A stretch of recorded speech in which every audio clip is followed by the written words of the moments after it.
Carl Gustav Jung was a Swiss psychiatrist and psychoanalyst who founded the field of analytical psychology. He was very interested in the inner workings of a person, their personality, desires, what's conscious to them and what isn't. He called the center of our consciousness the ego. It regulates everything that we're conscious of and decides how to and on what to act. However, everybody also has a great many traits and part of their personality that they're unconscious of. This includes what Jung called the shadow. Jung divided the unconscious into two layers: personal unconsciousness and collective unconsciousness. The former is all that is part of you as an individual, but that you're not aware of or even in denial about. This will include hidden or unknown emotions, desires, memories, feelings, and more.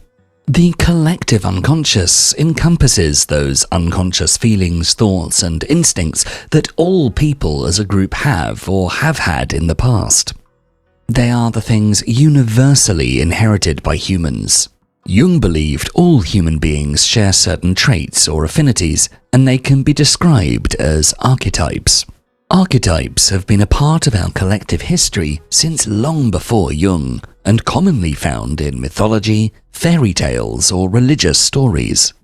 Jung believed that bringing your unconsciousness into your unconscious mind is a foolproof recipe for becoming the best human being you can be, or as Dr. Jung would put it, a superior person. And in today's video, we're going to show you 7 ways to become a superior person according to the philosophy of Carl Jung. Number 1. Express yourself creatively. Jung says, "Without this playing with fantasy, no creative work has ever yet come to birth. The debt we owe to the play of the imagination is incalculable." Jung believed that the art an individual makes houses parts of their unconsciousness within every piece. When making art, our inner states and situations unknowingly influence what we make and the way we make it. Jung incorporated the drawing of mandalas into his philosophy. Mandalas specifically have been used for decades by different ancient cultures as a symbol of the universe and wholeness. And Jung decided that the best kind of circle motif to represent its artist is the mandala. For a long while, Jung sketched a mandala in his notebook every morning and found that it did indeed correspond with his feelings, emotions, and thoughts at the time. The more harmonious the mandala, the better you're probably doing. Jung hypothesized that people have an especially strong urge to make art such as mandalas when they're in phases of personal growth. When you or your life is changing, you feel less in control and need some sort of way to regain it. If you draw mandalas at regular intervals and learn how to interpret them, you have an incredible tool for self-improvement. Drawing a mandala relaxes your brain and will help your thoughts focus on all the things that you normally suppress. Moreover, the kinds of lines you draw and colors you choose can tell you things about yourself. Do you use round, soft shapes, or harsh lines, cold or warm colors? And what do you think this reflects? If you analyze yourself through mandalas every day, week, or month, you can track your growth and changes in a way you never have before. But it's not just limited to mandalas. All creative works you produce can help you analyze your way of thinking, priorities, and unconscious concerns.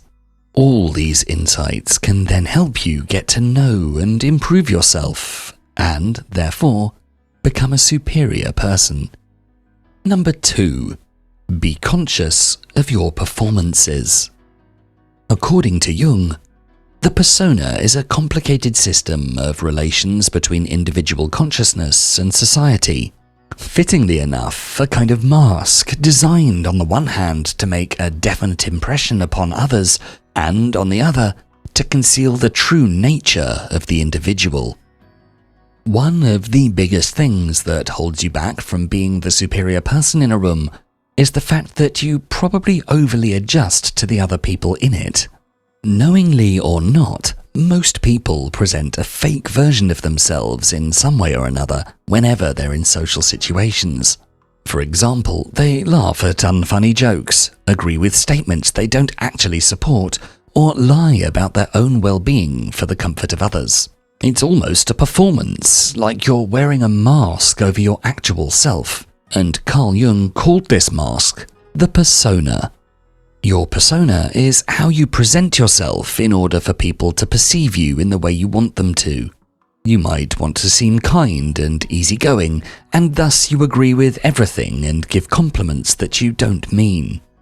Our persona develops when we learn about social rules and the expectations of those around us during childhood. Someone who grew up in a household where sharing your opinion was seen as arguing and would be punished has probably developed a persona that tends to avoid conflict and goes along with the most popular opinion. In contrast, someone who grew up in a household that saw emotions as weakness has probably developed a persona that is tough and unfeeling. But our persona isn't just one thing. According to Jung, everybody has multiple masks. The two examples we just looked at could have been the same person. You actually wear multiple masks at a time. For example, you want to appear agreeable and tough, and sometimes what masks you wear depends on the circumstances. You act differently among family members than with friends, and you certainly act differently among friends than you do with authority figures. For all of these situations, you have separate masks. The persona causes problems when the mask you're wearing is unnecessary, unhelpful, or detrimental to your well-being. Imagine the person who always acts tough among friends, even though they're going through something difficult. This mask prevents them from getting any help or relief. This clashing with one's actual needs is very frustrating and bad for your self-image. You might start to blame yourself for wanting to open up and show emotion, even if it is totally natural, because it would destroy your persona. When you think of your persona as the way you should truly be, you're aiming for something impossible, and as a result, you constantly disappoint yourself. Jung called this over-identification with the persona. You believe that you are your persona and get angry at yourself whenever you fail to live up to the expectations of that persona. Not only is this a miserable, harmful, and inauthentic way to live, but someone who's been over-identifying with their persona for too long could accidentally destroy it. This might happen in the way of burnouts that cause you to be unable to act any longer and might cause you to isolate yourself. You could also lose your mask right in the middle of a performance. The tough person suddenly bursts out crying in front of their friends, or the agreeable person snaps at someone sharing an opposing opinion. That said, Jung also didn't believe that we should just get rid of our masks entirely. In fact, he felt that they were absolutely necessary for our social existence. For example, not showing emotions in front of your boss is probably for the best. Crying in his office will definitely be seen as unprofessional, especially if it happens often. And it probably isn't best to share very personal and intimate or traumatic details about your life on the work floor. Moreover, being agreeable can help you out if you try to make a good impression on someone. So how do we keep our masks on without over-identifying with them or using them too much? Put simply, instead of letting the mask rule you, you should learn how to rule the mask. This process is known as restoration. By restoring, Jung means developing a flexible persona that doesn't collide with one's true self, but rather helps one's true self navigate society. The restored persona should be a persona one is aware of, not one that manifests unconsciously or is seen as your true self. In other words, you should know when you're putting on the mask and why. Instead of automatically concealing your emotions, you should ask yourself, case by case, what would be most beneficial to me right now? Sharing your emotions with close friends could relieve you, while doing so with your boss might just be a bad move. By being conscious of your performance, you can choose to integrate your true self into it. If your true self is someone who's sometimes emotional and sometimes disagreeable, you can choose when to let it out instead of concealing it entirely. Superior people know exactly when to act a certain way, and you could too. In order to integrate your authentic self into your persona, though, you should get to know your authentic self. Number 3. Identify your dark side. In the words of Jung, everyone carries a shadow, and the less it's embodied in the individual's conscious life, the blacker and denser it is. One of the most important parts of Jung's philosophy is getting to know your shadow self. Your shadow self consists of all the parts of yourself that you consider bad, reject, and repress. This might include anger issues, dark thoughts, shameful tendencies, or even sexual desires. In many cases, the shadow contains traits or desires that are rejected by society as a whole, and we may have been taught from very early on to hide those parts of ourselves. You deny their existence and hope that by doing that, you make them go away. However, it doesn't work. Instead, these traits are there, will always be there, and sometimes they'll show their ugly head when you least expect it. For example, someone who's convinced that they're never angry and that anger is a negative emotion might one day just feel a strong sensation of anger and have absolutely no way to prevent a massive outburst. To truly learn who you are, you have to get to know your shadow. You have to become conscious of the unconscious. And in order to do so, you should regularly take a step back and analyze your own behavior, thoughts, and feelings during daily life. This could be done through journaling or meditation. Why did you behave the way you did? Did it feel authentic to you? Why or why not? What was your first urge or instinct in a certain situation? You have to interrogate yourself like you're interrogating someone else. By getting to know your shadow self, Jung means that it's important to become aware of the shadow self without identifying with it. You don't have to see yourself as all those traits you try not to show. If your shadow houses anger, you don't have to see yourself as an angry person. Instead, just acknowledge the existence of these things. Realize and accept that they are inside of you. And if, like in this example, you find that you're an angry person deep down, you should think of when it might actually be helpful to show that anger instead of always trying to push it down. When's the right time to wear the mask? And when is it right to put it down? For example, getting angry at a passerby for bumping into you seems unhelpful and unhealthy. However, getting angry at a friend who cancelled their plans with you for the 5th time in a row might need some anger from your side for them to truly realize that they're hurting you. In other words, you have to find ways to integrate everything you find in your shadow into your personality instead of ignoring it. Your shadow isn't here to punish you, but rather to teach you, and your repressed traits are here to stay. So only if you accept and embrace your shadow qualities can you truly improve yourself. The self-knowledge and ability to use all sides of yourself is what you need to do to become a superior person. Number 4. Get to know your two selves. To quote Jung, "What can a man say about woman, his own opposite?" In Jungian philosophy, if you dive deeper into the shadow, you'll find that you house two kinds of traits, masculine and feminine. Jung called this unconscious part of yourself the animus, which is masculine, and anima, which is feminine. These apparently opposite, genderized traits that you possess are called your contrasexual aspects.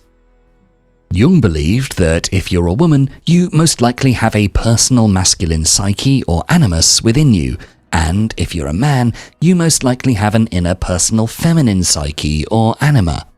The anima and animus are based on the Greek terms of eros and logos. Eros is associated with creativity, passion, connection, and wholeness. Logos is associated with rationality, objectivity, power, and action. However, due to the standard expectations of 20th century society, men are encouraged to suppress their feminine traits and vice versa. We hide them away in our subconscious and behave the way we think we're supposed to. Of course, it's obvious nonsense that literally half of the global population all think in precisely one way with one set of values, and the other half think entirely the opposite. And this should clue you into the fact that, in reality, personality traits are almost entirely unrelated to sex or gender. Sometimes women suppress their anima, sometimes men repress their animus, but we all have a wonderful, messy, ever-changing mix of both. The point here is not to convince you that you're suppressing certain gendered traits or that this is in any way a negative thing, but to look inward and ask yourself how that mix resides in you right now and how it affects how you're feeling and how you engage with the world and people around you. In reality, everyone is contradictory in some way. A person can both value truth and be a liar, or seem an extrovert but feel like an introvert. But since this is not commonly acknowledged, we're often encouraged to only embrace the traits expected of our gender identity and ignore, or worse, actively admonish those that might contradict them. We repress. Think of a man who loves to knit. It's considered a creative, feminine hobby and thus not expected of a man. He might want to try and hide his hobby for fear of insult and ridicule. While this could be a wonderful skill to have and a way to relax. Another example is the belief that women are generally better with emotions than men. Because of that idea, a woman might feel like she has to talk about her emotions all of the time even if she doesn't want to, while a man might be discouraged to do so even if he wants to. The denial of your anima or animus is not only unnecessary, but will actively twist your traits into something ugly. Men who repress their emotions to be more manly might become cold and cruel, while women who force themselves into certain roles because society says they should could become bitter and distant.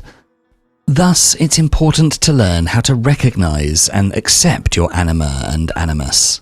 Everybody has contradictory traits, and they can live in balance, just like your negative shadow traits can. To analyze your masculine and feminine tendencies, you can observe people around you and see which of them you admire or think positively about, and which you find yourself being judgmental about. Then question yourself. Why do you feel a certain way about one person and differently about another? Would your opinion of those people be any different if you perceived them as a different gender?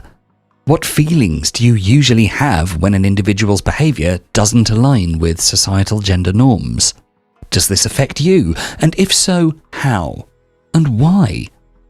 All these questions and practices will help you gain more insight into yourself and can help you become more open, balanced, and successful. In other words, superior. Number 5. Look into your archetypes. Jung tells us, archetypes are like riverbeds which dry up when the water deserts them, but which it can find again at any time. The very last part of your subconscious comes from something that Jung called the collective unconscious. This collective unconscious is a certain unconsciousness shared by all human beings through their shared history and experiences.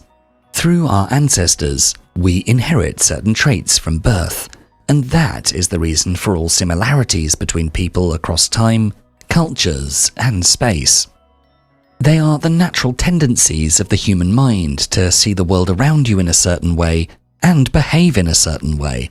This doesn't mean that every single person shares the exact same traits, but rather there's a finite collection of traits and everyone has some of them.